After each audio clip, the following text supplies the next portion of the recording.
ನೀರಿನಲ್ಲಿ ಬಿದ್ದರೂ ಕೂಡ ಮುಳುಗಲ್ಲ ಅಂತಕ್ಕಂತಹ ಜನಗಳು, ಈಜಲಿಕ್ಕೆ ಬರ್ದಾಗಿದ್ದರೂ ಕೂಡ, ನೀರಿನ ಆಳ ಉದ್ದ ಹೇಳ್ತಕ್ಕಂಥದ್ದು ಗೊತ್ತಿಲ್ಲದಾಗಿದ್ದರೂ ಕೂಡ ತಾನು ಬೀಳಲ್ಲ, ಬಿದ್ದರೂ ನಾನು ಸಾಯಲ್ಲ ಅಂತಕ್ಕಂತಹ ವ್ಯಕ್ತಿಗಳು ಏನು ಹೇಳಬೇಕು ಅಂತೇಳಿ ಅರ್ಥ ಆಗ್ತಾ ಇಲ್ಲ.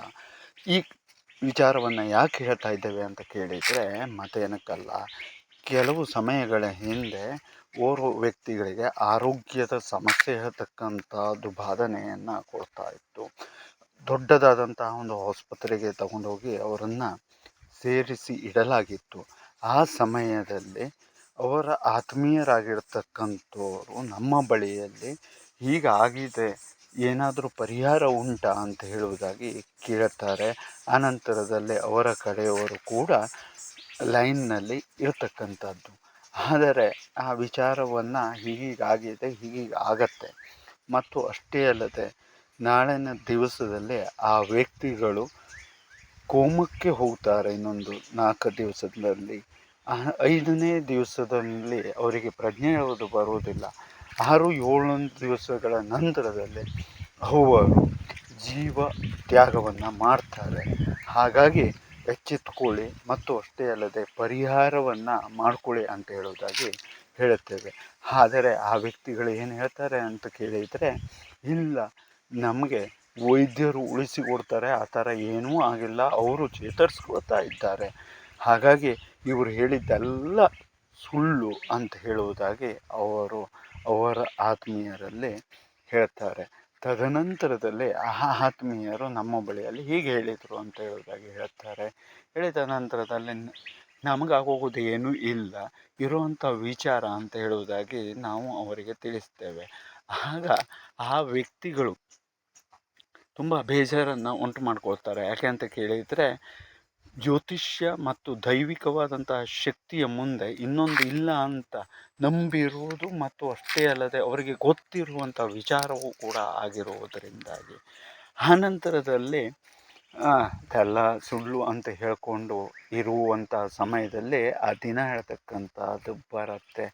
ಕೇವಲ 2 ದಿವಸ, ಹೆಚ್ಚಿಗೆ ಟೈಮು ಕೂಡ ಇರುವುದಿಲ್ಲ. ಆ 2ನೇ ದಿವಸದಲ್ಲಿ ರಾತ್ರಿ ಸಾಧಾರಣ 11 ಗಂಟೆಗೆ ಸರಿಯಾಗಿ ಆ ವ್ಯಕ್ತಿ ಕೋಮಕ್ಕೆ ತಲುಪ್ತಾರೆ. ತಲುಪಿದಂತಹ ಸಮಯದಲ್ಲಿ ಇವರಿಗೆ ತಲೆ ಮೇಲೆ ಹೊಡೆದಾಗ ಆಗತ್ತೆ. ಆದರೆ ಕಾಲ ಹೇಳ್ತಕ್ಕಂಥದ್ದು ಮಿಂಚುತ್ತಾ ಇದೆ ಅಂತ ಹೇಳುವಂಥದ್ದು ಅರಿವಿಗೆ ಬರ್ತದೆ. ಆ ನಂತರದಲ್ಲಿ ಅವರ ಹತ್ರದಲ್ಲಿ ಇದೇ ಥರ ಆಗ್ತಾ ಇದೆ ಮಾರಾಯ, ಏನಾದರೂ ಮಾಡು ಅಂತ ಹೇಳೋದಾಗಿ ಕೇಳ್ತಾರೆ ಅಂತೆ. ಆಗ ಅವರು ತಾನು ಮುಂಚಿತವಾಗಿ ಎಚ್ಚೆತ್ಕೊಳ್ಳೋಕೆ ಹೇಳಿದರೂ ಕೂಡ ದೇವರಿಲ್ಲ, ಅದೆಲ್ಲ ಸುಳ್ಳು, ಹಾಗೆ ಹೀಗೆ ಅಂತ ಹೇಳೋದಾಗಿ ನೀವು ಹೇಳಿರ್ತಕ್ಕಂಥದ್ದು. ಈಗ ಏನಾದರೂ ಮಾಡಿ ಅಂತಂದರೆ ಏನು ಮಾಡೋಕ್ಕೆ ಸಾಧ್ಯ? ಹೇಗೂ ದೊಡ್ಡ ಆಸ್ಪತ್ರೆಯಲ್ಲಿ ಇದ್ದೀರಲ್ವ, ಅವ್ರು ಮಾಡ್ತಾರೆ ಅಂತ ಹೇಳೋದಾಗಿ ಹೇಳ್ತಾರೆ.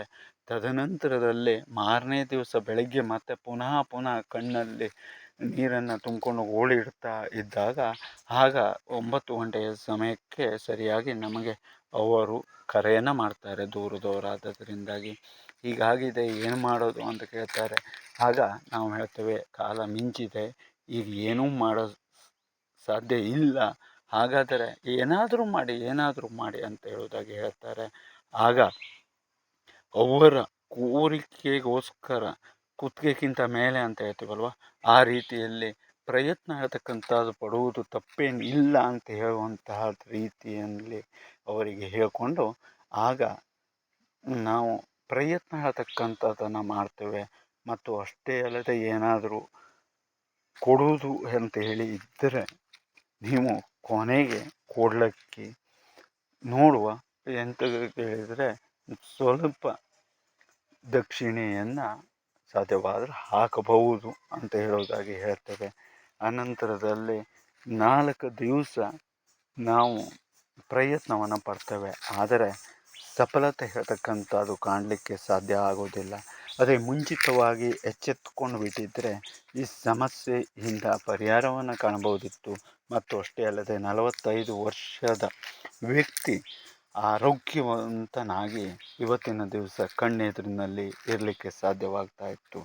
ಹಾಗಾಗಿ ಆಯುಷ್ಯ ಮತ್ತು ಆರೋಗ್ಯ, ಅನಂತರದಲ್ಲಿ ನಮ್ಮ ಹುಟ್ಟು ಮತ್ತು ಸಾವು ಇವೆಲ್ಲವೂ ಕೂಡ ಯಾವುದೋ ಒಂದು ವಿಜ್ಞಾನಿ ಕೈಯಲ್ಲೋ ಅಥವಾ ಇನ್ಯಾರದೋ ಕೈಯಲ್ಲಿ ಇರಲಿಕ್ಕೆ ಸಾಧ್ಯವಿಲ್ಲ.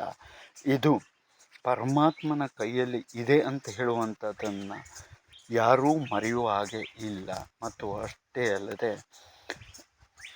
ಬ್ರಹ್ಮದೇವನು ಆಯುಷ್ಯವನ್ನು ವೃದ್ಧಿಯನ್ನು ಕಂಟಕ ಇದ್ದಾವಾಗ ಮಾಡಿಕೊಡಿ ಅಂತ ಕೇಳಿಕೊಂಡು ಆತನ ಸಂಪೂರ್ಣವಾದಂತಹ ಭಕ್ತಿ ಪಾತ್ರರಾದಾಗ ಮೃತ್ಯುಂಜಯ ಸ್ವರೂಪಿಯಲ್ಲಿ ಕೇಳಿಕೊಂಡಾಗ ಆತ ಖಂಡಿತ ಎಷ್ಟೋ ಜನರನ್ನು ರಕ್ಷಣೆಯನ್ನು ಮಾಡಿರ್ತಕ್ಕಂಥದ್ದು ಕಣ್ಣೆದುರಿಗೆ ಇರತಕ್ಕಂಥ ವಿಚಾರ.